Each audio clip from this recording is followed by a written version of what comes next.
You go into the grocery store with your family, grab your favorite cereal, your favorite chips, case of water because it's hot outside, it's summer, you need some hydration, and the other basic things that you use to cook. What if I told you that the whole time you and your family were being poisoned? Even the folks on self-improvement, you and I, the people that go to the gym, we're being poisoned as well.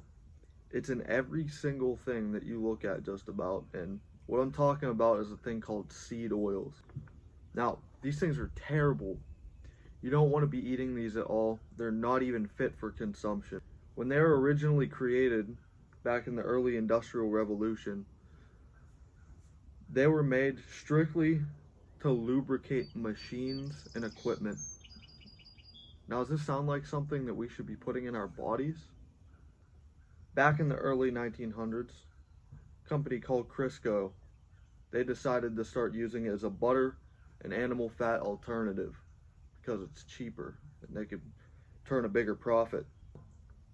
That means that it became super popular and it's in just about everything we see today. And there's no real getting around it unless you know what you're doing. So I'm sure you're wondering, what exactly is a seed oil? Because I know it can be pretty vague if you've never even heard of the term or seen it anywhere before. So what a seed oil is when you get a seed, for example, flaxseed. You crush it down and create an oil from that seed, and they use it to cook with or put into foods instead of the normal fats that should be in there, like butter, ghee, or just animal fat. So what to look out for when you're looking at the back of a product and you're looking at the ingredients. You don't want sunflower oil, grapeseed oil, anything that has seed and oil next to it for the most part is something you 100% want to stay away from.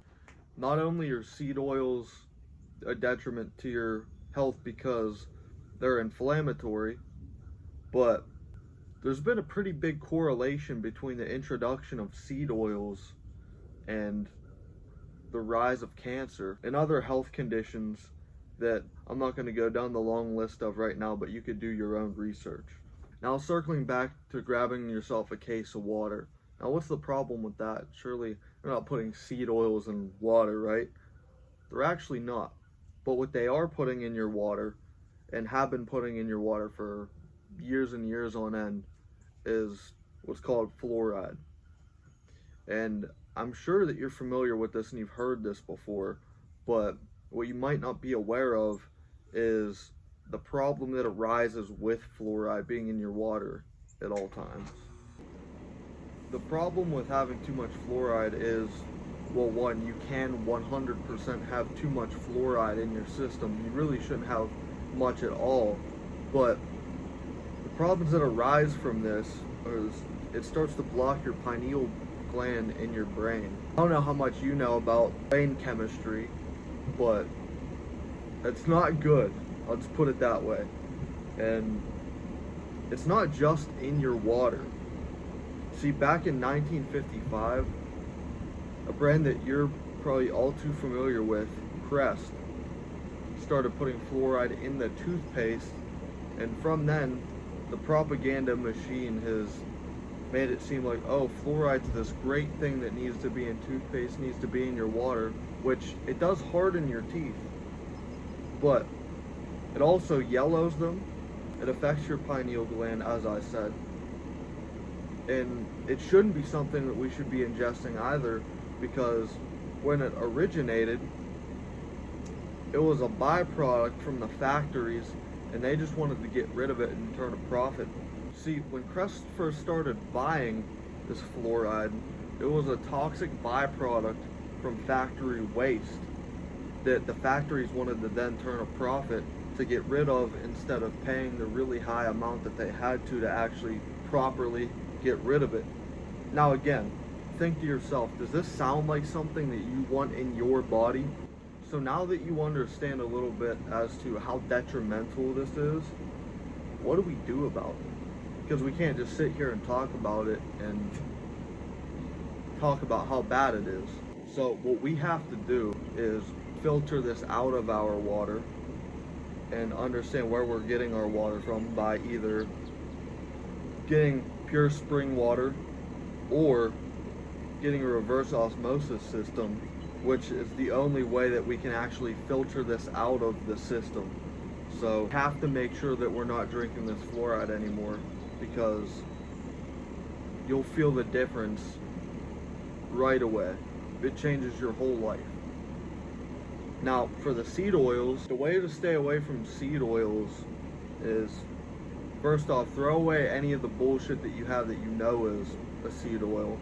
Your cooking oils, vegetable oils, anything like that, just get rid of it. You don't need it. Why risk your health for something that isn't all that great anyway? The best way is to really eat a diet that consists of single ingredient foods.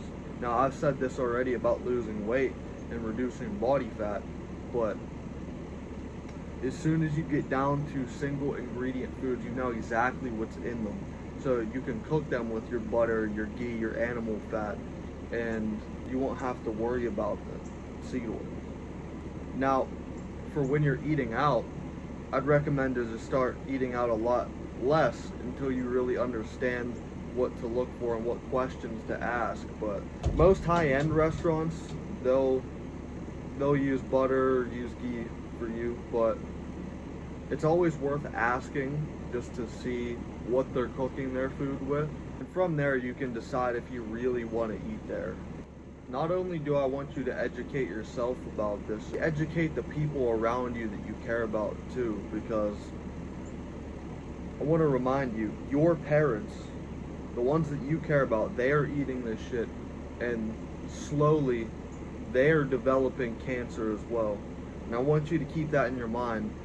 The longer that you wait to help them, and the longer that you wait to actually become knowledgeable on this topic, more people are slowly dying. So you need to make sure that you are able to help the people that you care about. Now, I know this is a lot to take in one sitting, so if you have any further questions, feel free to ask in the comment section. I'll be more than happy to answer. If not, someone else that is experienced in the comments will answer for me. I know that's pretty much going to wrap up this video. Just make sure that you and your family are not ingesting this shit, as well as your friends, because the last thing you want is to not be able to help someone else when you very well could have. I guess that wraps it up. So, see you guys in the next one. Peace.